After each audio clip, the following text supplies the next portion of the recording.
Bom dia, irmãos queridos, nesta segunda-feira, dia 1º de dezembro. Bom dia, queridos irmãos e irmãs. Hoje meditaremos o livro do profeta Isaías, capítulo 4, versículos de 2 a 6. A história pessoal e a história do mundo terminam com um único grito: Salva-me, Senhor! Desde a origem do mundo até nós, Deus continua tentando fazer aliança com o seu povo, com cada um de nós. Depois do pecado, a aliança adquire o nome de resgate e Deus não desiste. O último, definitivo, radical ato de aliança é a encarnação do Filho de Deus, Jesus de Nazaré.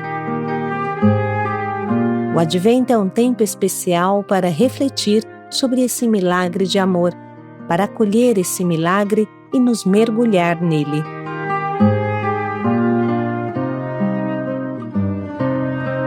Do livro do profeta Isaías. Naquele dia, o povo do Senhor terá esplendor e glória, e o fruto da terra será grande alegria para os sobreviventes de Israel.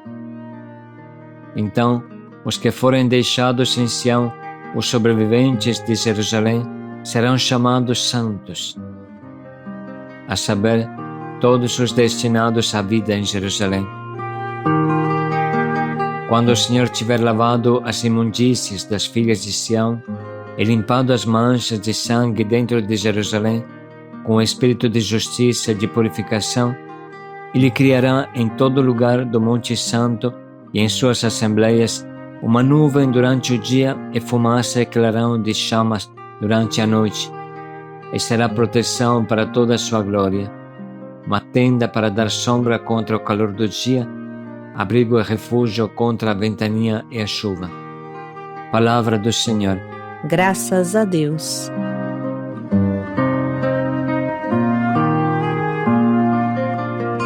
Para entender o que foi o nascimento do Messias para Israel, é necessário um mergulho na história desse povo. Por que tanta espera? Quem é esse Messias tão desejado? O que devia fazer? Por que tanta expectativa? Por que essa espera até transbordava do pequeno Israel para todo o Oriente? O histórico latim Suetônio escreve: crescia em todo o Oriente a antiga e constante convicção que fosse escrito no destino do mundo que da Judéia teriam vindo os dominadores do mundo.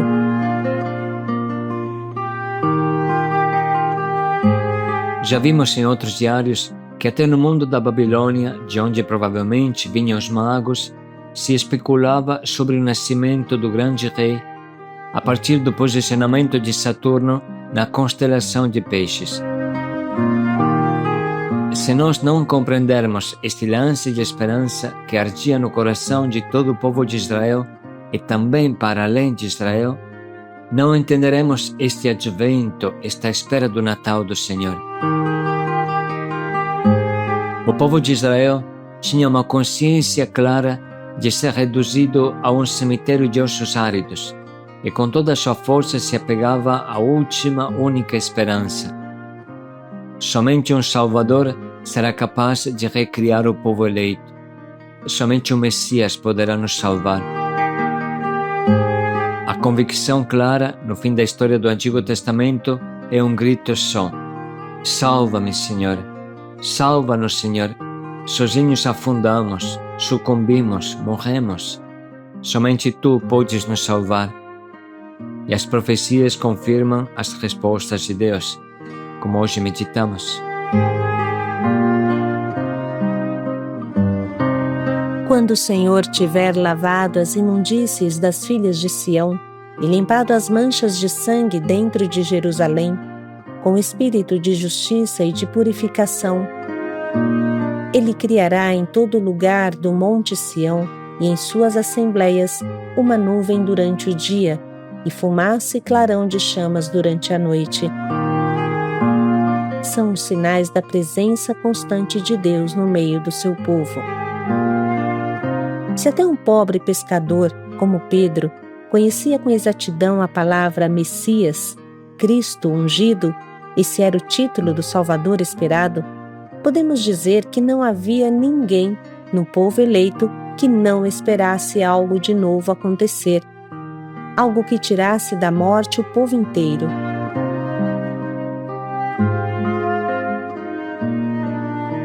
Nem todos, porém, eram concordes sobre a modalidade desta salvação.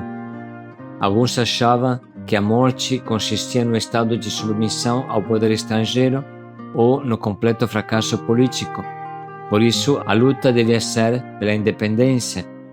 Mas o anjo diz claramente a Maria: Ele salvará o seu povo de seus pecados, não dos romanos.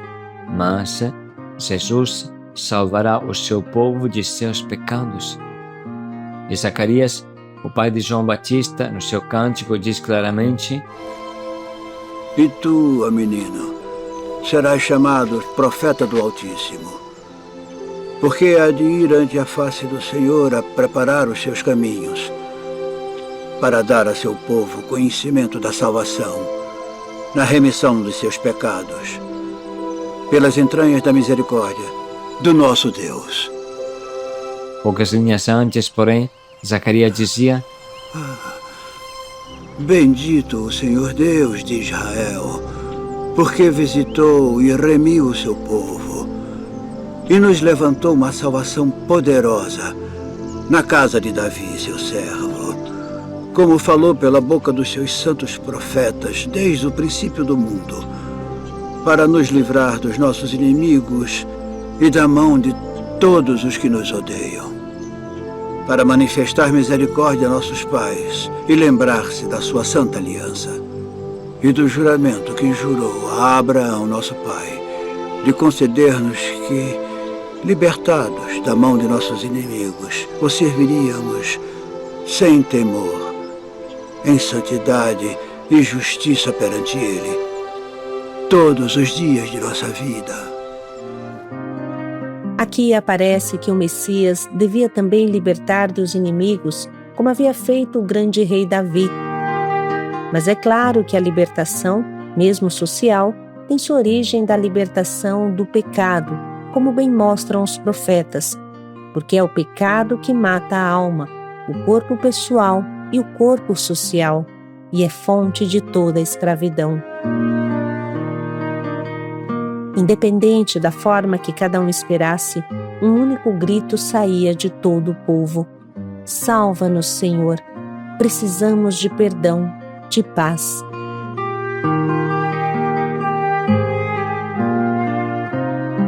Pela análise que fizemos até então, aparece claro que é somente o Messias que vem do alto, que não faz parte desse nosso mundo perdido, pode nos arrancar do nosso mundo de morte. Sem dúvida, havia em Israel uma espera de salvação não bem definida.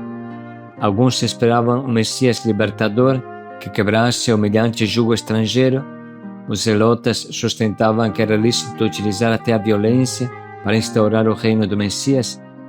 Os mais atentos sabiam que o Messias teria sido um Messias humilde, um humilde servo de Yahvé, um verdadeiro Anauim, um pobre de Yahvé, que viria montado num jumentinho. Em todos, porém, havia uma consciência clara, que sem recriar o vínculo da aliança com Deus, nada de bom poderia acontecer. Quase ninguém, porém, aceitava que a salvação e o grande resgate teria acontecido com a morte do Messias, o seu sacrifício expiatório.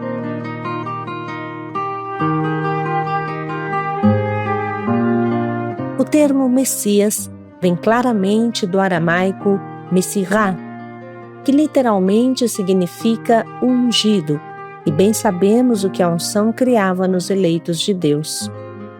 Basta lembrar Saul e Davi, que se tornaram reis pela unção, mas também os sumos sacerdotes se tornam tais pela unção, como vemos em Levítico 8:12. Moisés derramou o óleo da unção na cabeça de Arão para consagrá-lo. Em alguns casos, também os profetas foram ungidos. Jesus é, por excelência, o ungido, que devia restabelecer definitivamente o reino.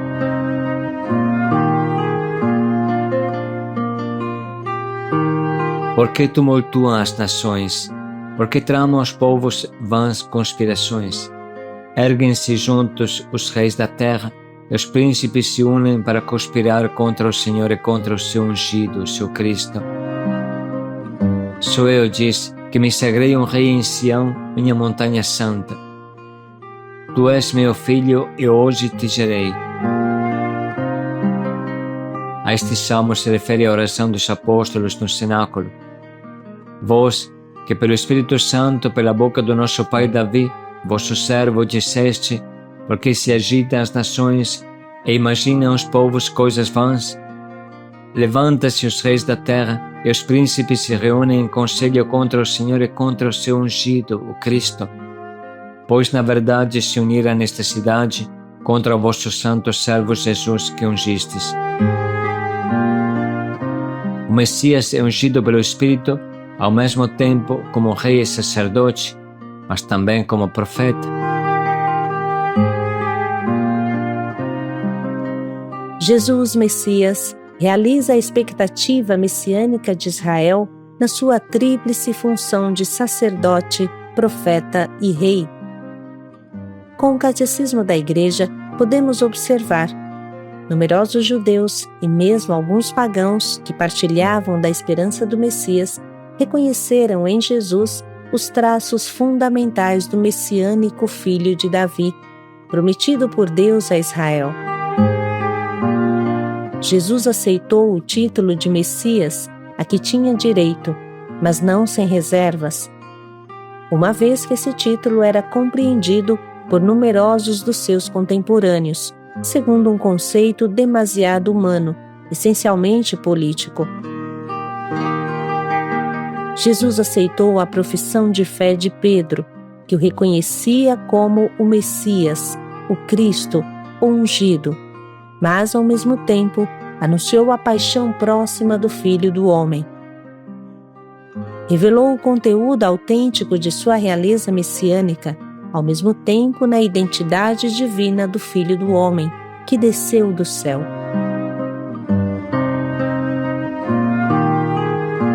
Jesus vem para me salvar. Não há limites para a salvação. Não há limite para o perdão de Deus. É só abrir os braços e gritar com o coração: salva-me, Senhor. Salva-me, Senhor.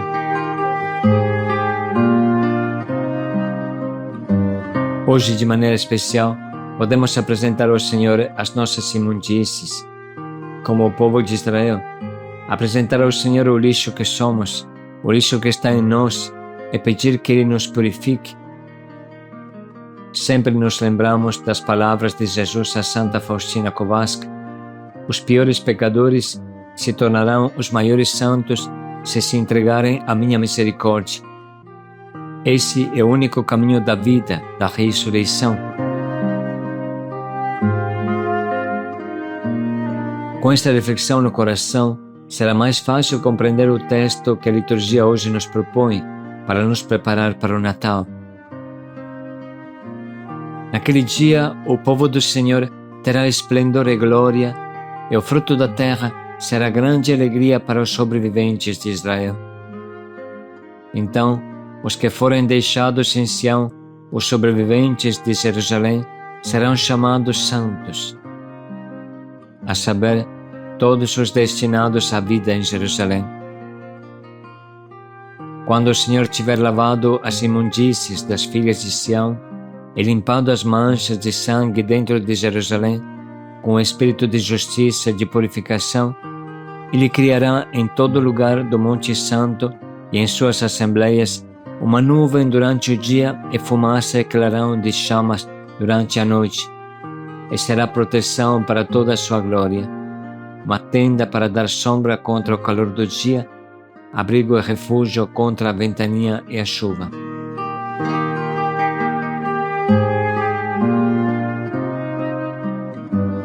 Vamos dedicar mais um minuto para sublinhar e anotar o que fala mais ao nosso coração.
Podemos agora parar um minuto para pensar no propósito que vamos escolher, para traduzir na prática esse abandono total em Deus, que nos ama e nos perdoa.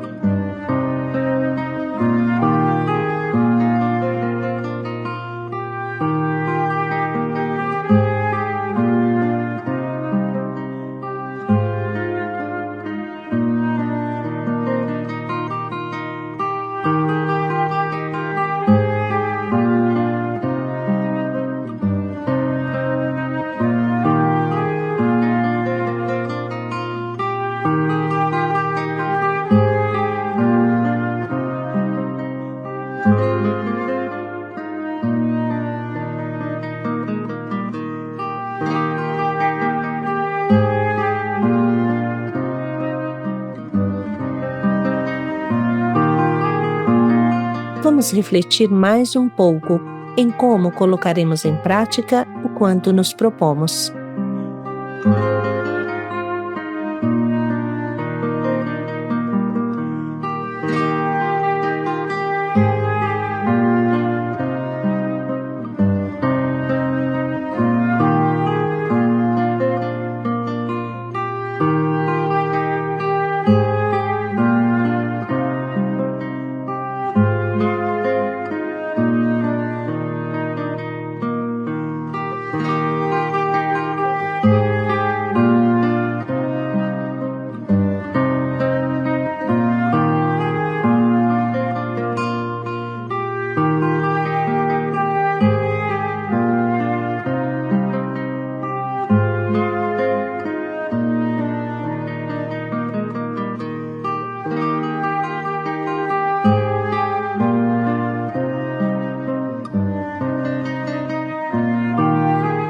Naquele dia, o povo do Senhor terá esplendor e glória. Paz e alegria a todos. E o fruto da terra será de grande alegria. Paz e alegria a todos.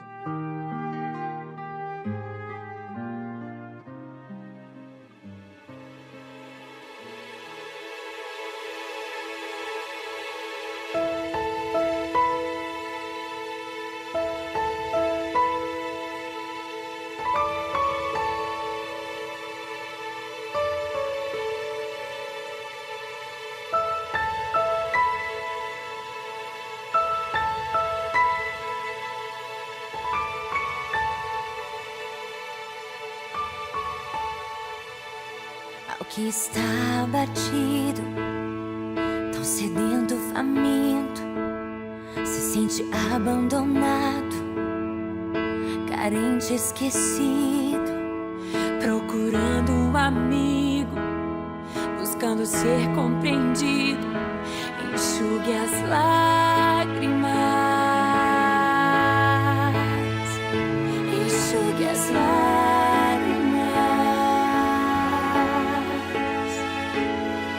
Se sente ferido, aquele que foi traído e se vê desamparado por esse mundo perdido, Do temeroso e oprimido que necessita de auxílio, enxugue as lágrimas,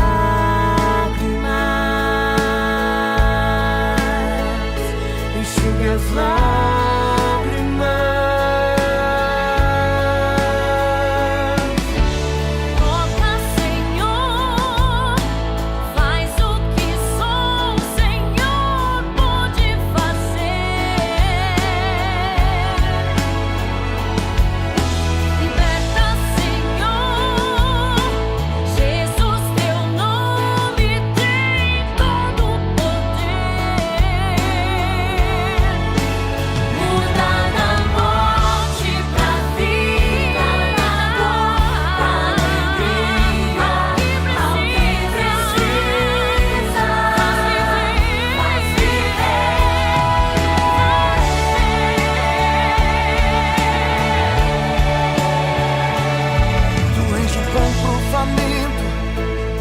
libertador dos cativos,